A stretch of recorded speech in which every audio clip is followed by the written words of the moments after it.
Fran Díaz es licenciado en Historia por la Universidad Nacional de Trujillo y maestro en Historia de América Latina, Mundos Indígenas, por la Universidad de Pablo de Olavide de Sevilla, en España. Autor de libros como Familia, Fortuna y Poder de un Vasco Noble, Don Tiburcio de Urquiaga y Aguirre, editado en el año 2014, San Pedro y San Pablo de Chuquizongo, Viaje al pasado por los predios de una finca milenaria, publicado en el 2019, así como otros artículos publicados en revistas científicas referidas al periodo virreinal y al proceso de independencia de su natal Trujillo. Asimismo, es miembro correspondiente por la región La Libertad del Instituto Peruano de Investigaciones Genealógicas y miembro ordinario de la Asociación Peruana de Historia Económica. En la actualidad, Fran Díaz se desempeña como investigador principal en la Fundación Alfredo Pinillos Goicoechea y como profesor en la Facultad de Ciencias Sociales de la Universidad Nacional de Trujillo. Antes de dar paso a la exposición a Fran, quiero indicar que las preguntas formuladas deben estar referidas a la exposición y podrán ser formuladas en los comentarios de la transmisión, las mismas que serán respondidas al finalizar la exposición. Buenas noches, Fran. Buenas noches, Victoria. Gracias por la presentación. Y buenas noches con todos. Quiero comenzar la conferencia agradeciendo a la Comisión Regional del Bicentenario, en la persona del doctor Francisco San Martín Balduín y de la licenciada Victoria Díez de Esa. Asimismo, agradezco a la Fundación Alfredo Pinillos Goicoechea por su importante respaldo en las investigaciones que estamos realizando en la actualidad. Bien, la conferencia que voy a presentar esta noche está referida a la independencia de Trujillo y la he titulado Nuevas perspectivas en el Bicentenario, en la medida en la que planteo un enfoque estructural de los acontecimientos que ocurrieron en el año de 1820. Antes de comenzar esta disertación, quiero, a manera introductoria, hablar de las categorías de duración en la historia de Trujillo. El legado histórico de nuestra ciudad tiene una riqueza en su patrimonio arqueológico, histórico y antropológico que debe ser potenciado a la luz de esta coyuntura en concreto que es el Bicentenario, que nos permite avisorar a la población en conjunto de la importancia que tienen las humanidades y las ciencias sociales en coyunturas tan importantes como son estas celebraciones, estos fastos, pero también en circunstancias o coyunturas como las crisis que estamos viviendo en la actualidad. En ese sentido, las investigaciones que están en curso por parte de muchos profesores, investigadores, alumnos y egresados, creo que tendrán un importante bastión en la consolidación y publicación de textos que la ciudadanía pueda conocer en su conjunto. En esta ocasión les he presentado una línea cronológica para plantear lo siguiente.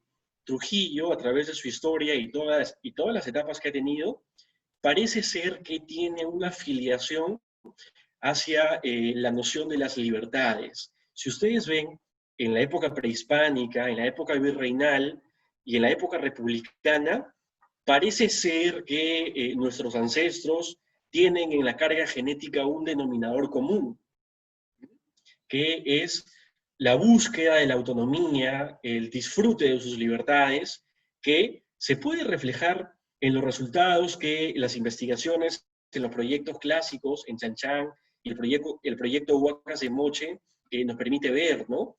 Por ejemplo, el señorío Chimú luchó a muerte con las consecuencias catastróficas que tuvo para ese estado, en su autonomía y su oposición a la sujeción a los cusqueños. En la época virreinal y ya entrando al sistema de dominación española, vamos a ver procesos similares. Si nos remitimos al siglo XVI, veremos que los trujillanos vuelven a organizar, ya entendiendo a la trujillanidad como un elemento en el que nosotros éramos súbditos y pertenecemos a un imperio transatlántico. En ese sentido, y en el siglo XVI, en una época bien temprana, Trujillo nuevamente abandera el proceso de las guerras civiles entre los encomenderos. Entonces, podemos ver, y en los 300 años que sigan, los Trujillos perdón, los trujillanos se van a sentir identificados con esas cuestiones de ser primeros, ¿no? Ser primigenios en sus luchas ideológicas, políticas y militares. Esto también se repetirá en el siglo XVII con la lucha contra los piratas, en el siglo XVIII, cuando Trujillo sea un aliado estratégico en la lucha con la influencia de la Revolución Francesa. Y bueno, las guerras de independencia, como saben todos los aquí presentes, son un acontecimiento que solamente para mencionar a los húsares de Junín, originalmente los húsares de Trujillo, fueron un elemento decisivo en las batallas de Junín y Ayacucho. Entonces, estamos viendo que en el transcurso del tiempo nuestros antepasados han luchado por la libertad, precisamente en esta época que tienen acá, que la he denominado la época separatista, es cuando Trujillo cobre un protagonismo muy importante en las guerras de independencia. Quiero advertir al inicio de esta exposición que los historiadores o los estudiosos del pasado generalmente entramos a una cuestión que es un poco delicada, que es la cuestión del mito de los orígenes, es decir, el discurso, la discusión bizantina de saber qué pueblo fue primero en proclamar su independencia. A la luz de los nuevos enfoques metodológicos, en realidad ese ya no es el enfoque, ¿no? El enfoque es más bien entender las estructuras, los procesos ideológicos que ocurrieron en los diferentes procesos, ¿no? Si nosotros seguimos viendo la época republicana, también se va a caracterizar por la participación de los trujillanos en la Guerra del Pacífico. Todos seguramente recordaremos a los batallones de Trujillo número 1 y número 2, que tuvieron una destacada participación en la Guerra del Pacífico, ¿no? Y bueno, ya para terminar este breve recuento introductorio, podemos ver la Revolución de Trujillo de 1932, la famosa Revolución Aprista, que parece ser que es el colofón de esta larga tradición de los trujillanos por la lucha de la libertad. De manera tal que esta carga cultural e histórica nos ha conferido lo que ninguna otra región tiene en el Perú. Es decir, llevamos en el nombre de nuestro propio departamento o región el nombre imperecedero de la libertad. Un sueño por el cual nuestros antepasados en su momento lucharon y sacrificaron tanto vidas, recursos, tiempo, etc. Quiero hacer también un recuento en la tradición historiográfica de Trujillo. Quiero advertir al inicio de esta charla que cuando nosotros estudiamos el proceso como la independencia, recordemos que la fundación de Trujillo, datada o estimada a fines de 1534, no tiene el acta de fundación. Estoy hablando del siglo XVI. Y la independencia tampoco tiene el acta de la proclamación, la del 29 de diciembre de 1820. Son dos documentos fundamentales que lamentablemente no existen o todavía no se han podido encontrar. Entonces, en Trujillo escasean fuentes cuando tratamos periodos tan interesantes como son la fundación en el siglo XVI o la independencia a principios del siglo XIX. El texto, digámoslo, el primer texto, que es un esfuerzo del Estado, de la Corte Superior, y que refleja un positivismo científico serio, es el texto de Nicolás Rebasa Cueto, Anales de la Independencia. Es la primera gran obra sobre el proceso. ¿No es así? Es una obra que debemos analizarla, hacer una intelección a partir de las nuevas metodologías de lectura que tenemos los historiadores. Y bueno, luego tendremos una gran pléyade de profesionales que son extranjeros o no residen en Trujillo, ¿no? Ellos, a manera de trujillanistas o historiadores del norte, historiadores regionales, comienzan a desarrollar importantes investigaciones como las de la profesora Susan Ramírez, luego las investigaciones de la profesora Susana Aldana Rivera y más recientemente las interesantes investigaciones de la profesora Elizabeth Hernández, referidas a las estructuras en Trujillo y Lambayeque, a Piura, y también a Piura, respectivamente, ¿no? Luego tenemos una segunda pléyade de historiadores, encabezada por el doctor Jorge Ceballos Quiñones, Él, a diferencia de las anteriores, participa en la gestación de las escuelas de la Facultad de Ciencias Sociales y por lo tanto tuvo discípulos o estudiantes en su momento vinculados a sus tendencias en la metodología de investigación, como el profesor Ricardo Morales Gamarra y el profesor Juan Castañeda Murga. El primero desarrollará investigaciones referidas a un sector de la población, me refiero a los pardos libres, y el segundo, investigaciones referidas a la cultura material, la etnohistoria, también aproximaciones a procesos como el siglo XVII o el tránsito de la colonia a la república. Estos historiadores, Morales y Castañeda, serán quienes participaron en la creación de la Escuela Profesional de Historia y los primeros frutos que veremos en esta generación, como, solamente para citar algunos ejemplos de las varias publicaciones que existen, los trabajos de Victoria Diegues de Esa, que trabaja a los grupos populares, las reacciones realistas, o los trabajos de Maxwell Quirós Castillo, referidos y en curso, trabajos muy interesantes sobre los sistemas educativos y el tránsito del sistema virreinal a la temprana república. Bueno, en realidad hay una lista larga de trabajos que en la actualidad se están ejecutando y creo serán un valioso aporte para nuestra sociedad. Luego tenemos una tercera pléyade, un tercer grupo de profesionales. Ellos son los académicos locales, ¿no? Aldana Rivera, en algún artículo, se refiere a ellos como los eruditos locales. ¿Quiénes son esos individuos profesionales que, si bien es cierto, no son historiadores, han aportado con sus investigaciones y publicaciones al conocimiento? El texto más importante para el caso de Trujillo sobre la independencia es el del profesor Héctor Centurión. Un trabajo que hay que revisar, es un aporte muy valioso y hoy en día tenemos también la participación de diferentes académicos locales. En el caso de Trujillo, tenemos, por ejemplo, al doctor Juan Díaz Plasencia, que hace un enfoque de la historia en esta época desde la historia de la medicina.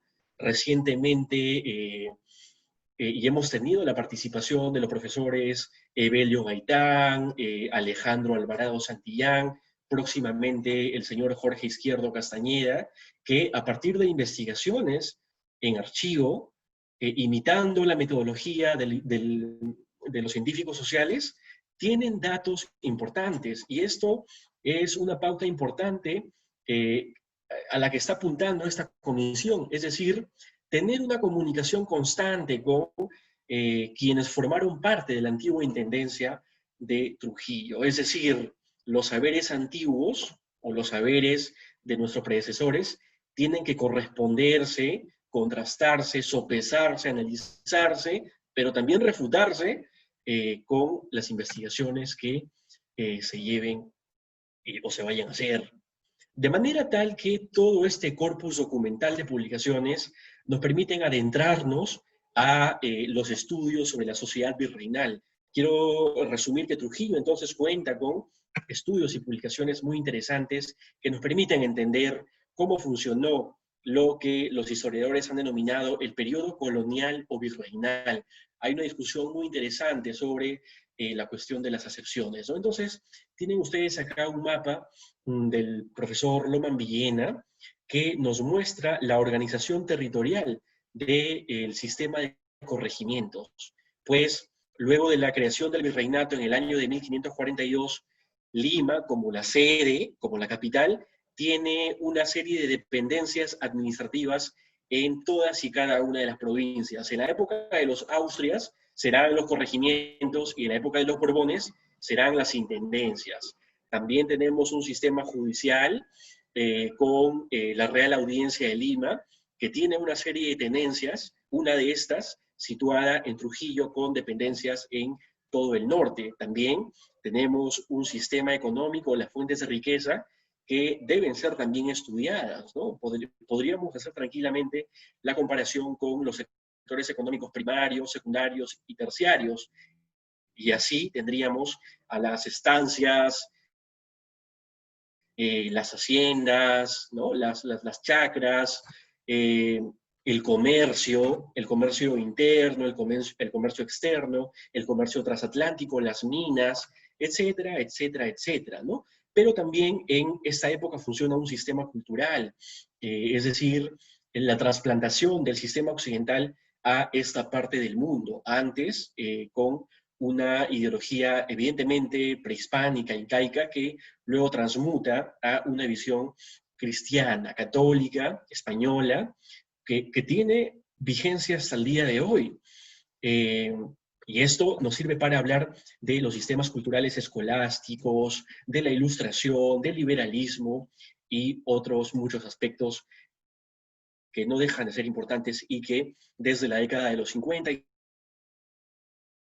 60 han cobrado un interés por parte de los historiadores de diferentes partes del mundo respecto a lo que se conoce como la historia de las mentalidades. Y finalmente tenemos acá una organización militar, pues todas y cada una de las ciudades, pueblos y villas de las Indias, como así se llamaban. Ustedes saben que Colón pensaba que había llegado a la India, por eso las Indias en realidad había sido una equivocación de un hombre pues que tuvo las agallas de subirse a un barco de madera y navegar entre dos océanos.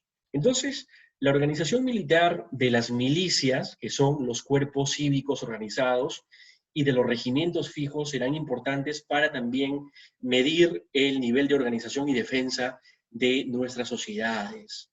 Recordemos que la independencia de las 13 colonias tuvo un fuerte soporte en las milicias. Y el profesor Juan Marchena Fernández también nos permite aproximarnos a la importancia que tuvieron estas tropas acuarteladas, organizadas o estacionadas en las costas, las serranías y las selvas. Miren, ahora voy a presentarles la composición social en el antiguo régimen, en el virreinato. Esto en realidad no es un esquema definitivo, ni mucho menos una aproximación. Es un simple postulado para conocer el entramado social. Ustedes saben que los españoles crean dos repúblicas, la República de Españoles y la República de Indios. Ambas repúblicas tenían una legislación particular, ¿no? Los historiadores del derecho dicen que la República de Indios protegía a los naturales. De hecho, existe la figura del protector de naturales, los caciques y otras muchas figuras que en la teoría funcionan, pero en la práctica terminan creando una sociedad muy mestiza culturalmente, mestiza étnicamente, ¿no? Españoles e indígenas se mezclan, luego viene el componente negro, y por lo tanto tenemos un sistema de castas. Bien, para conocer entonces el entramado de los estamentos sociales, ¿no? El profesor Jesús Cosamalón habla de calidades, de estamentos, en realidad es un tema de discusión. Vamos a ver a la nobleza. Miren acá la nobleza conformada tanto por españoles, que a su vez están divididos en españoles peninsulares, nacidos en la península, valga la redundancia, y peninsulares americanos nacidos en esos territorios. Pero también tenemos una nobleza indígena muy interesante, muy importante y muy ostentosa de sus privilegios, desde el siglo XVI. Podríamos hacer una clasificación incluso en la nobleza. Hay una alta nobleza, una baja nobleza, clasificada en duques, marqueses, condes, órdenes militares de Santiago, Calatrava, etcétera, etcétera, etcétera, y la nobleza baja conformada por los hidalgos. Además, tenemos un clero que está conformado por el clero secular y un clero regular, con toda una organización territorial que va desde las arquidiócesis a las diócesis, a las provincias eclesiásticas, las parroquias, etc. Tenemos también a las clases medias, y acá tenemos a los comerciantes, muy dinámicos y muy importantes en el siglo XVII, XVIII. Tenemos también a los sectores de burócratas, a los sectores profesionales y otros muchos más. Luego tenemos también a los mestizos, a los indígenas y a los negros libertos y también a los negros esclavos. De manera tal que un estudio concienzudo de la sociedad virreinal necesariamente tendrá que abordar toda esta estructura y esta jerarquía del antiguo régimen. Como decía Flores Galindo, es loable entender una perspectiva, pero es más loable todavía entender las dos caras de la moneda. Entonces, vamos a ver que en el siglo XVIII tenemos una época de conflicto. De hecho, el siglo XVIII es conocido como el siglo de las revoluciones por la independencia de las 13 colonias, que va a enfrentar el poder del imperio británico, un imperio que está en pleno auge y que es la máxima potencia marítima de la época. Esta independencia además tendrá repercusiones en la Revolución Francesa, que crean los sistemas de gobierno republicano y que luego tendrá una serie de repercusiones en los territorios iberoamericanos. Pero miren acá también, en la esquina inferior derecha, tenemos la revolución haitiana, una revolución generalmente acallada por el propio contexto, también por la historiografía, una revolución negra, pero en nuestra realidad tenemos una revolución indígena, que es la revolución de Túpac Amaru II. Seguramente que los cusqueños dirán, las guerras de independencia comienzan en el Cusco. Quiero recalcar esta cuestión de las primacías, ¿no? ¿Quién fue primero? En realidad, vemos que esto más bien forma parte de un proceso que arranca en el siglo XVIII. Incluso hay historiadores que se refieren al 17 para mencionar eventos catastróficos como la Revolución Gloriosa en Inglaterra. Bien, entonces el siglo XVIII representa la irrupción de la Ilustración, porque ese siglo también es el siglo de las luces. Es evidentemente el siglo del café. El café es muy importante y va a cambiar la vida de todas las personas. Todas las personas toman café en esta época. ¿Por qué es importante el café? El café crea espacios de socialización entre las personas.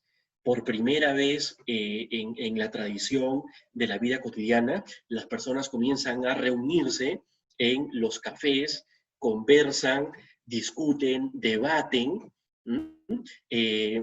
tienen discusiones respecto a las ideas del momento. Es por eso que, como ya lo ha demostrado la profesora Claudia Rosas Lauro para el caso de Lima, este pequeño detalle representa un gran cambio para lo que vendrá después. No podemos entender una independencia que comienza en el año de 1820. El proceso comienza mucho antes con la influencia de la Ilustración. Y los ilustrados están enseñando en los colegios, en las universidades y en los conventos a sus alumnos.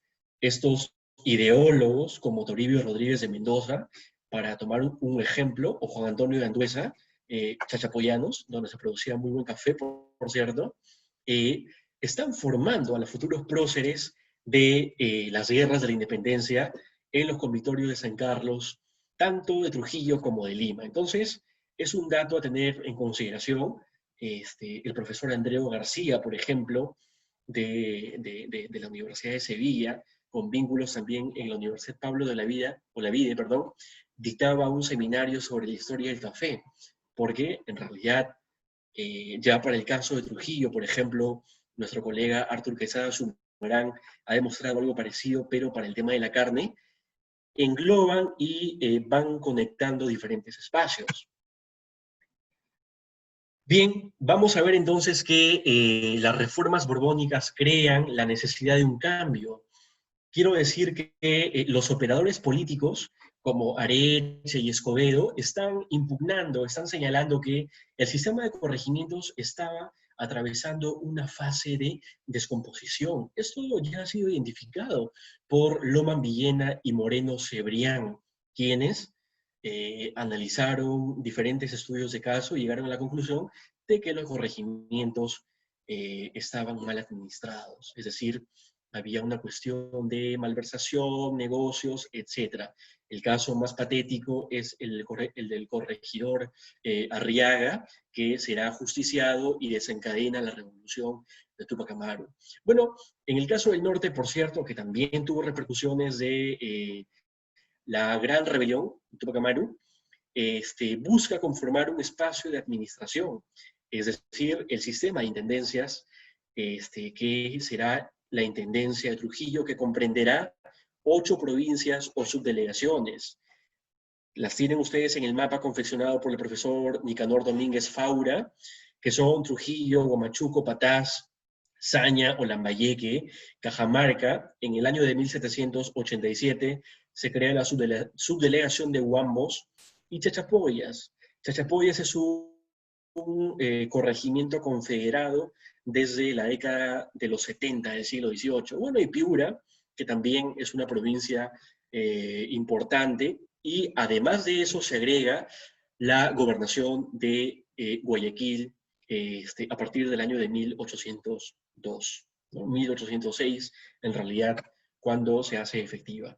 Entonces, las investigaciones que realizamos en una tesis de máster financiada por los auspicios de la Fundación Alfredo Pinillo Goycochea, nos permitió entender el proceso de la reforma en Trujillo. Y vamos a ver que con la reforma se implementa una transformación de la Real Hacienda, se la centraliza y se crean dependencias como las cajas reales, administración de rentas unidas y la administración de correos, que tienen en la ciudad de Trujillo el centro de control. Pero las reformas también son reformas administrativas, es decir, de la ciudad de Trujillo van a depender todas y cada una de las provincias de este nuevo gran espacio. Es algo que hemos denominado una relación de poder vertical dependiente. Es por eso que cuando se hablan de las independencias, por ejemplo, de Chachapoyas, de Cajamarca, de Lambayeque, de Piura, estas se hacen solo y después de que el intendente de Trujillo envía despachos con comisionados para que se proclamen las independencias. Es un tema de discusión, en realidad. Pero bueno, continuemos con la caracterización del sistema de intendencias en Trujillo, ¿no? La figura del gobernador intendente se va a convertir en el personaje más importante del gobierno de este vasto espacio. Hoy en día tenemos gobernadores regionales. Imagínense que en esta época tenemos un gobernador regional, el intendente, que es el cargo, el título original es gobernador intendente, que gobierna todo el norte. Entonces, es un individuo que tiene mucho poder. Naturalmente, los trujillanos se van a beneficiar con este poder oficial que ya se había estado consolidando desde el siglo XVI. Trujillo se expande a su zona de influencia natural, me refiero al Valle de Moche, al Valle de Santa Catalina, al Valle de Chicama, al Valle de Jequetepeque, que es interesante también. Luigín Rashuri está llevando a cabo investigaciones de interés, pero también a la provincia de Huamachuco. Es un espacio que también estudio y los trujillanos tienen muchos intereses en este espacio. De hecho, la mayor parte de haciendas son controladas por hacendados que residen en Trujillo. Cajamarca también va a formar parte de este interland de poder e incluso la selva, ¿no? Hay una serie de intereses comerciales, alianzas matrimoniales, intereses políticos de familias trujillanas que despliegan sus redes de poder hacia el exterior, pero también las élites de provincia, me refiero a las élites desde Panamá, como por ejemplo los de La Barrera, o los cuencanos, guayaquileños y lojanos, viajan a Trujillo para tener una cuota de participación, es decir, las redes de negociaciones del poder tienen una fisonomía completamente diferente, moderna, que me parece muy interesante de estudiar. Bueno, de manera tal que Trujillo se va a convertir en la capital de hecho de todo el norte y por lo tanto la ciudad se va a beneficiar con esto. En el ámbito cultural, por ejemplo, los colegios del San Salvador, el Seminario de San Carlos, representan centros de atracción, porque imaginemos que los hijos de las familias que quieren y pueden costearse los estudios, tienen que viajar desde Chachapoyas, desde Piura, hasta Trujillo para acceder a estos servicios. Y bueno, un aspecto importante también, ya para cerrar esa parte de las intendencias, es la reforma económica. Aldana, la profesora Aldana, habla de un proceso de diversificación y especialización que ya había sido también estudiado por la profesora Susan Ramírez para estudiar estos nuevos productos que serán el interés de los reformistas, como por ejemplo la cascarilla, el tabaco, el cacao, el algodón y otros muchos productos más que van a cobrar el interés del Estado. Entonces, en esta investigación que llevamos a cabo con la Fundación, vimos tres procesos. Un proceso de implementación del sistema de intendencias con el primer intendente, Fernando de Saavedra, cuando se reforma la Real Hacienda, se reforma los órganos de la política provincial y local, y se reforma la administración. Saavedra había sido el contador de Areche y de Escobedo, y por lo tanto tenía mucha experiencia en estas cuestiones. Luego tenemos una fase de consolidación de las reformas con Vicente Gil de Taboada, un sobrino carnal del virrey Francisco Gil de Taboada. La diferencia en estas redes de nepotismo es de que estos parientes tienen una condición muy importante. Vicente Gil de Taboada, por las investigaciones que pudimos realizar en el archivo de Compostela, de la Universidad de Compostela, fue un abogado y profesor también, porque hizo oposición de cátedra, que tiene una experiencia en el marco legal muy interesante y va a continuar con el proceso de reformas urbanas. Es decir, Trujillo por primera vez en su historia se iluminará, se empedran las calles, el sistema de irrigación se moderniza, se invierte en las cuestiones de diversiones públicas, tales como paseos, el coso taurino, el ruedo de estos juegos de gallos y otros muchos juegos más que ustedes pueden revisar en las láminas del obispo Martínez de Compañón. Y miren acá, tenemos un periodo, un tercer periodo, que es un periodo de intervalo con el gobierno del intendente Felipe del Risco. Risco, un criollo, un trujillano, va a continuar con el proceso de reformas y bueno, vamos a ver pues evidentemente que es el gobierno de los criollos y en el cabildo hay una redefinición de las facciones que evidentemente crean fricciones, pugnas, pero también alianzas que hemos analizado y nos parecen muy interesantes al momento de conocer cómo funcionaron la política a nivel local y provincial. Miren, acá entonces tenemos un esquema de los intendentes que gobernaron Trujillo. Tenemos a Fernando de Saavedra, a Vicente Gil de Taboada, luego tenemos a Felipe del Risco, nuevamente a Gil de Taboada. Gil de Taboada viaja a España en algún momento, y finalmente tenemos a José Bernardo de Tagle y Portocarrero, el famoso Marqués de Torretagle, muy mencionado en la independencia trujillana y peruana. Y cuando hablamos de las caracterizaciones de la independencia de Trujillo, bueno, tenemos tres ítems o premisas, ¿no? La intendencia de Trujillo, que de hecho tenía la mayor cantidad de habitantes, exceden las 300.000 personas en 1820.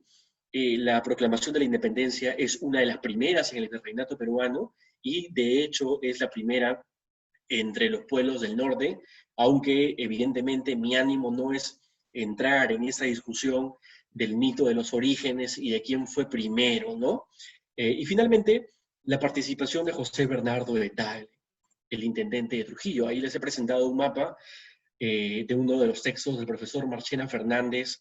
Y bien, quiero entrar entonces ya de plano a el tema de la proclamación, al tema de la coyuntura de la independencia, pero antes tenemos que entender la estructura del funcionamiento. No hablamos el intendente Torretagle, bueno, el intendente Torretagle funciona dentro de una estructura de gobierno político-administrativa que se las acabo de explicar, que tiene una jerarquía. Miren, el intendente es la autoridad más importante y debajo de él está su teniente asesor, un abogado que tiene que ser necesariamente colegiado en la Real Audiencia, y debajo de estos dos individuos tenemos a los subdelegados. Los subdelegados son muy importantes. Cuando hablamos del tema de las independencias de las provincias o de las otras regiones, no podemos dejar de mencionar a esos personajes que no dejan de ser importantes tanto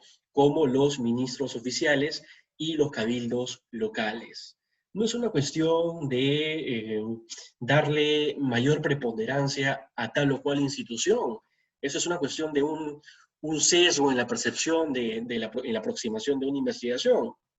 Tenemos que entender la estructura del sistema. Entonces, vamos a ver que Gil de Taboada, el intendente, va a llevar a cabo un proceso de reformas exitosas.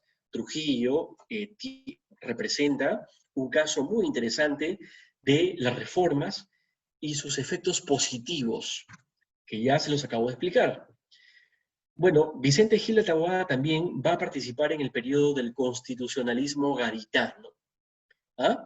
Pero finalmente el intendente ya, bueno, evidentemente seguramente quería regresar a la península, quería que lo asciendan a otro cargo, pide su relevo, no pide el nombramiento en otro cargo en España, porque él era natural de Santiago de Compostela y bueno, naturalmente quiere retirarse ya. Se ha podido determinar que Gil de Taboada tiene tendencias absolutistas, y en el año de 1818, el intendente decide retirarse a Lambayeque, donde también está su hermano Francisco Gil, nombre similar al del tío que ya se ha retirado y está en España, y este hermano además es comandante de la costa norte. La pregunta es, ¿qué hacen estos dos individuos en Lambayeque, ¿no? Las investigaciones en ese espacio seguramente que nos van a arrojar datos nuevos en esta coyuntura del Bicentenario. Bueno, el intendente Gil de Taboada se retira de Trujillo y se queda gobernando su teniente asesor, Miguel Tadeo Fernández de Córdoba, un arequipeño que viene ya muy mayor a Trujillo, y interactúa mucho con el cabildo, ¿no? Entonces, lo que estamos pudiendo observar en esta coyuntura, ya de 1818, 1820, es el papel que tiene el cabildo, por ejemplo, representa un contrapeso natural a la figura del intendente, pero dentro del cabildo existen también facciones. El cabildo, en alianza con el teniente asesor, van a llevar a cabo preparativos para la defensa de la ciudad. Trujillo se precia de ser la muy noble y muy leal ciudad de Trujillo y se va a desentender con los procesos de independencia temprano en el Virreinato de Nueva Granada, en la Real Audiencia de Quito, en el Río de la Plata, por lo que el estudio de los personajes locales es tan o más importante que conocer a las figuras más representativas, ¿no? ¿Quiénes forman parte del cabildo local? Bueno, están las figuras y las familias más importantes, ¿no? Tenemos a Cristóbal de Ostolaza, a los hermanos Juan José y Juan Alejo Martínez de Pinillos, tenemos también a Mariano de Cáceda, a José de la Puente y Arce, a Manuel José de Castro, a Juan Bautista de Luna Victoria, a Gaspar de la Vega y Solís, que en un entramado y complejo sistema de alianzas juegan sus intereses de poder a la luz de estas coyunturas. Bueno, finalmente, en algún momento Vicente Gil de Taboada ya se retirará del gobierno y es nombrado de manera interina José Bernardo de Tagle, el cuarto marqués de Torre Tagle, en unas circunstancias muy favorables. Originalmente Tagle había sido designado intendente de La Paz, pero el virrey decide enviarlo a una zona más tranquila como Trujillo, y bueno, en circunstancias que San Martín ya acaba de desembarcar en Pisco, ¿no? Entonces hay una serie de fastos, de recibimiento, ¿no? Se hace una fiesta para recibir al intendente Tagle, algunos sospechan que es es un conspirador, ¿no? Otros no están enterados. En realidad, creo que hay que ingresar a estudiar a las logias y a la masonería para conocer una compleja red que nos permitan tener más nociones del proceso. Y bueno, en síntesis, el proceso de independencia es un proceso estructural. ¿Por qué? Porque la difusión del liberalismo permite que los criollos que se forman en primeras letras, en los convictorios, en las universidades, accedan a estas nuevas ideologías. Por lo tanto, podemos hablar de un proceso de formación ideológica que puede verse en el caso de estos ideólogos, Rodríguez de Mendoza, Sánchez Carrión, son casos muy representativos, pero no son los únicos. Hay un sinfín de casos y un sinfín de trujillanos y seguramente de muchos norteños. La profesora Elizabeth Hernández nos presenta un estudio prosopográfico de estos chicos piuranos que van a Trujillo y luego a Lima y se van influenciando. Para el caso de Trujillo estudié a Fernando de Urquiaga y Anachuri, el hijo de un peninsular de un vasco, que el padre es un realista ultranza, mientras que el hijo está en Lima bebiendo de las ideas ilustradas. Por lo tanto, y ya para entrar a la parte final de esta exposición, vamos a ver las cuestiones definitivas en la independencia de Trujillo. Bien, una pausa de unos pocos segundos para recargar las energías y que ustedes también puedan ir leyendo acá las diapositivas.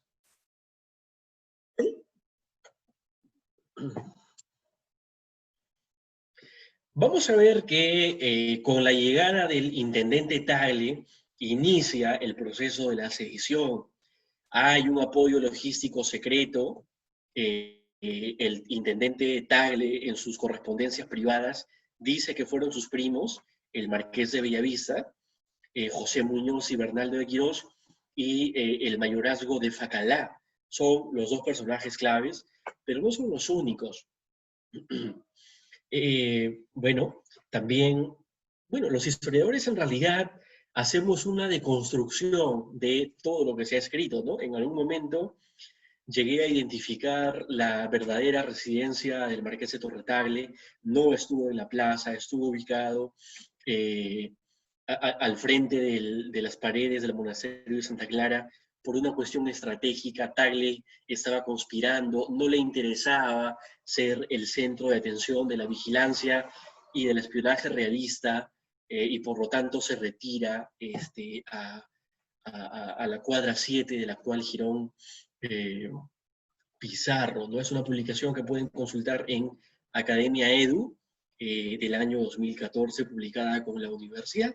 Bueno, finalmente hay un convencimiento de un sector importante de la élite trujillana que dice, bueno, ha llegado el momento de iniciar una independencia definitiva.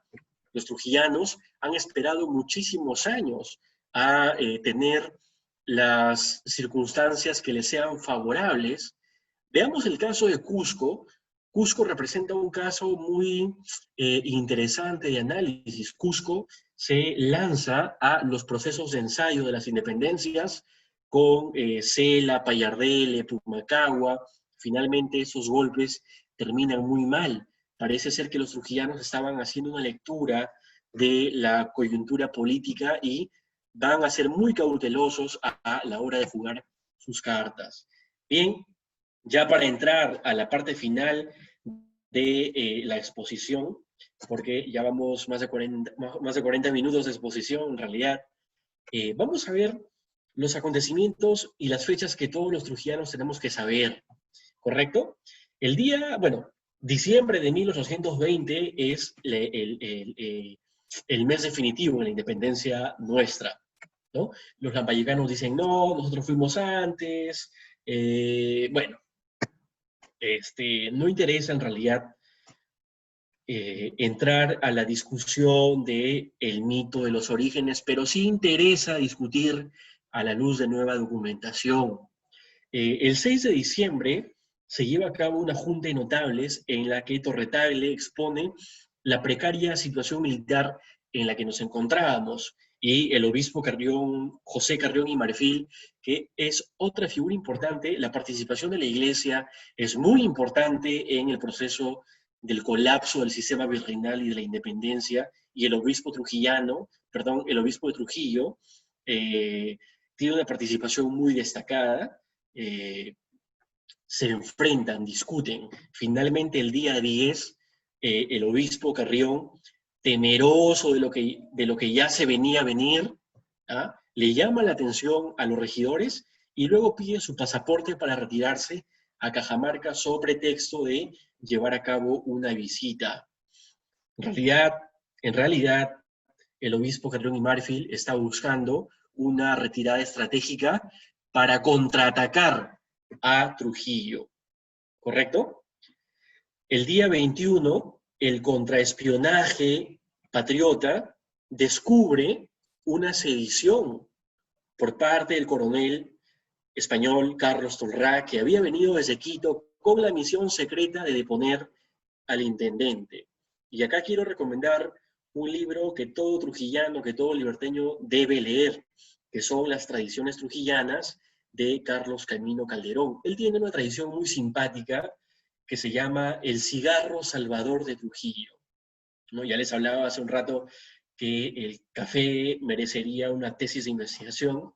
Bueno, dice la tradición, muy simpática, por cierto, muy, muy bonita de leer, que Carlos Tolrá fue a la tienda de un español, Blas Mejía, a comprar unos cigarros, y cometió la indiscreción de contarle sus planes. Entonces, Tolrá se retira, Blas Mejía va rápidamente al despacho del intendente Tagle, le da el aviso, y en la noche de ese día se frustra y se captura a todos los oficiales involucrados en esta conspiración.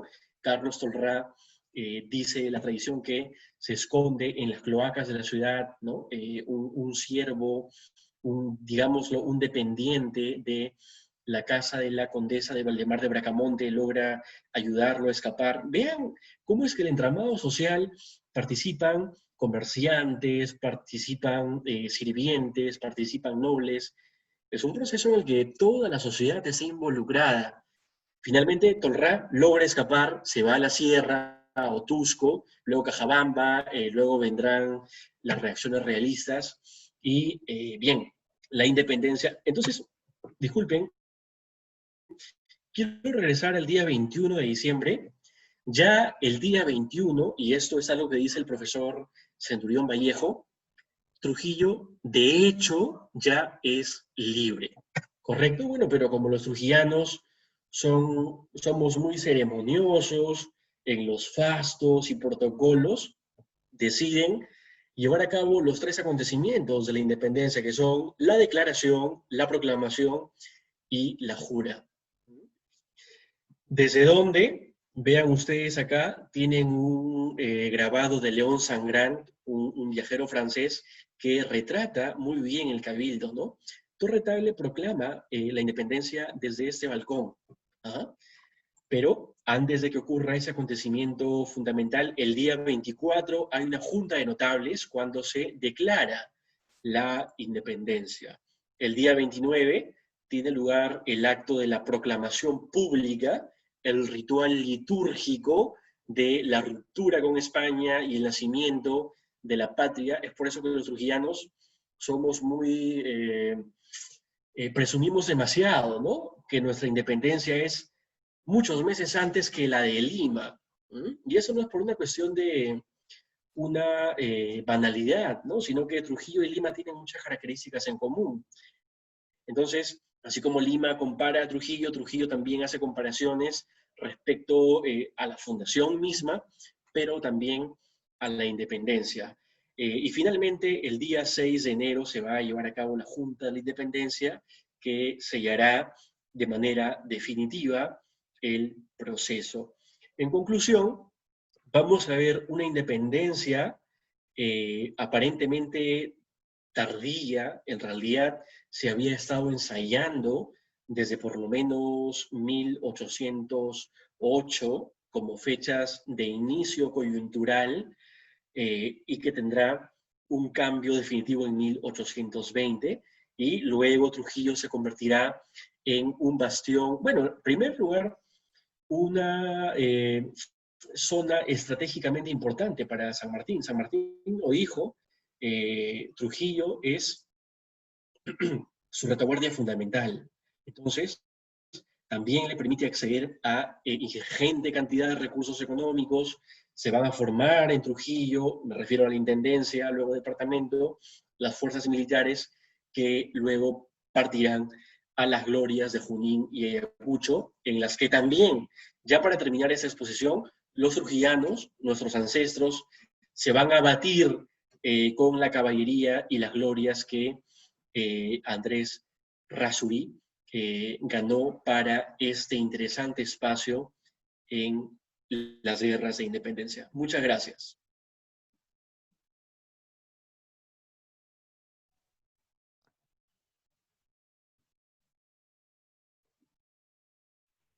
Muchas gracias. Agradecemos a nombre de la Comisión Regional del Bicentenario al historiador trujillano Fran Díaz Pretel por su valiosa exposición. En los comentarios del Facebook del Bicentenario Perú La Libertad, te hacemos extensivos los saludos y las felicitaciones. Asimismo, han formulado 3 preguntas. ¿Sí? Marita Carrión pregunta, ¿cuál fue el aporte económico de las mujeres mestizas, indígenas y negras libertas y esclavas en el proceso de independencia? Las otras 2 preguntas formuladas por Óscar Lozano. La primera, ¿cuál fue el canal de proliferación del liberalismo hacia la intendencia de Trujillo? ¿Y cuál fue el motivo por el cambio de la fidelista ciudad de Trujillo y luego el cambio de bando para declarar la independencia?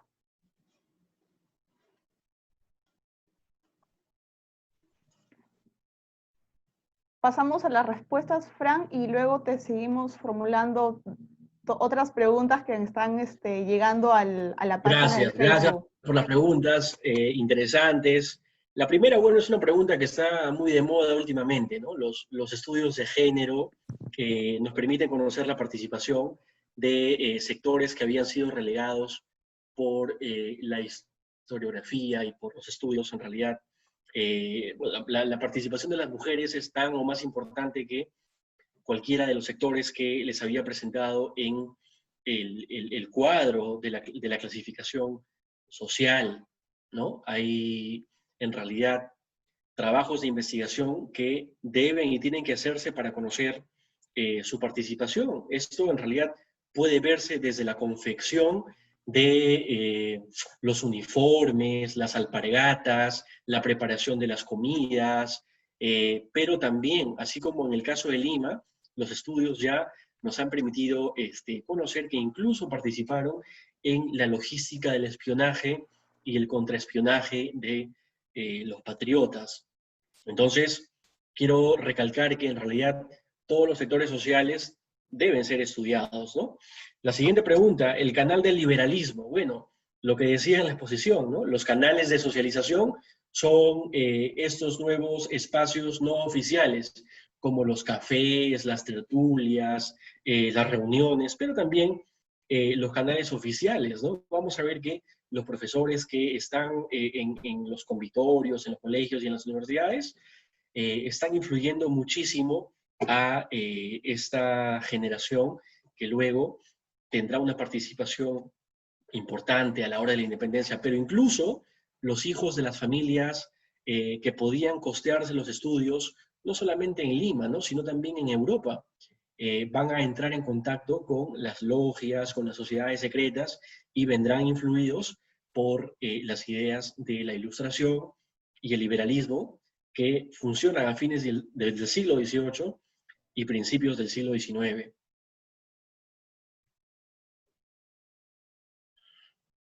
Sí, Fran, muchas gracias. Tenemos 2 preguntas más, una formulada por el profesor Juan Castañeda Murga, ¿no?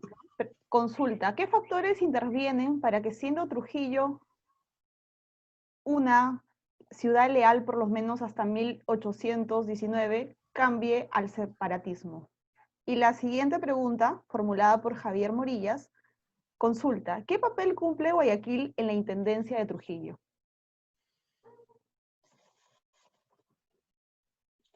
Bien, bueno, interesantes las dos preguntas, muy interesantes. En realidad se prestarían por una charla adicional, ¿no? Aparte.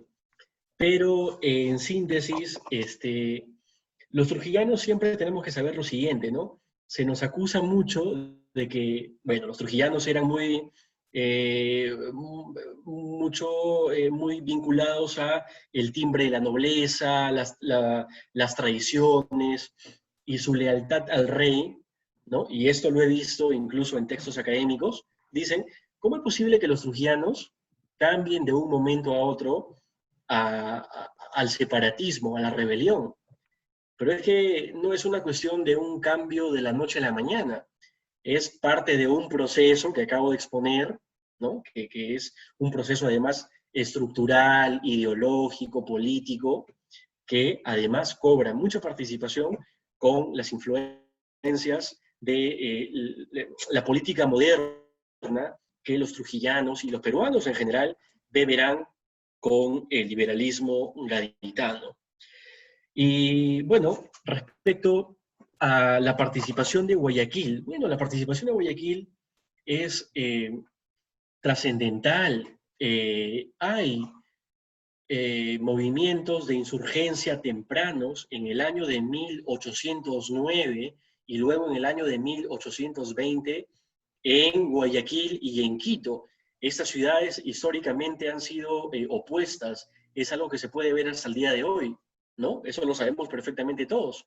Pero algo que generalmente se nos olvida a los peruanos es de que Guayaquil formó parte de nuestro territorio.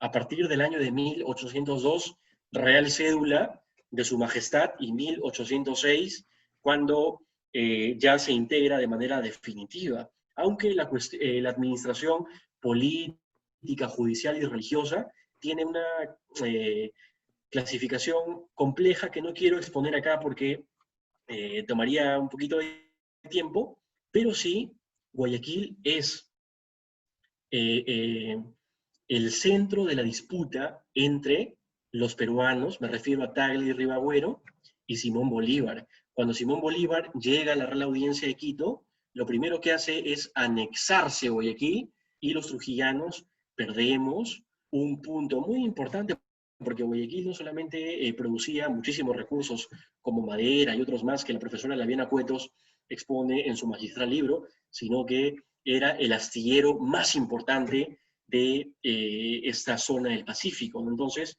es por eso que luego Perú tiene la guerra de la Gran Colombia para intentar recuperar Guayaquil, pero nos va mal, lamentablemente, y he ahí la importancia estratégica para el nacimiento de la República Peruana, pero también luego para la conformación del propio país del Ecuador.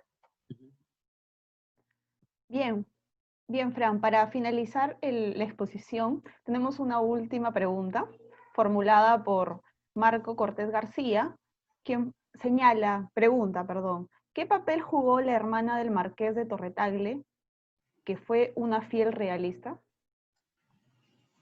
Bueno, interesante pregunta la de Marco. Doña Belica, ¿no? Doña Belica, pues famosa en la historia de Trujillo, y creo que con esto también aportamos a la pregunta número 1. En realidad no es una cuestión de que llega la independencia el 29 de diciembre y todos son patriotas y ciudadanos.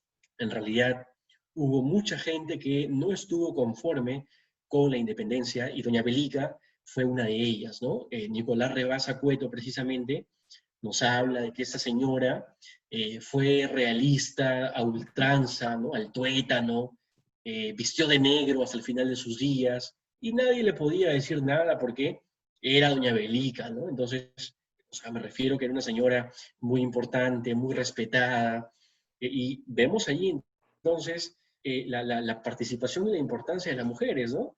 Las mujeres han sido importantes siempre. Hay que devolverlas al protagonismo en su contexto, y vemos pues que esa señora que pertenece a las clases altas manifiesta su postura, incluso en la época republicana, y que luego la hará muy famosa en la historia trujillana. Doña Belica es famosa porque así se hubiera entrevistado con Gamarra, Orbegoso, Santa Cruz, o cualquier presidente de la República temprana, ella seguramente lo habría ido a visitar con, muy vestida a la española, ¿no? Eso es así. Bien, gracias. Bien, Fran, agradecemos tu valiosa exposición del día de hoy e invitamos a los participantes a que sigan en el ciclo de conferencias.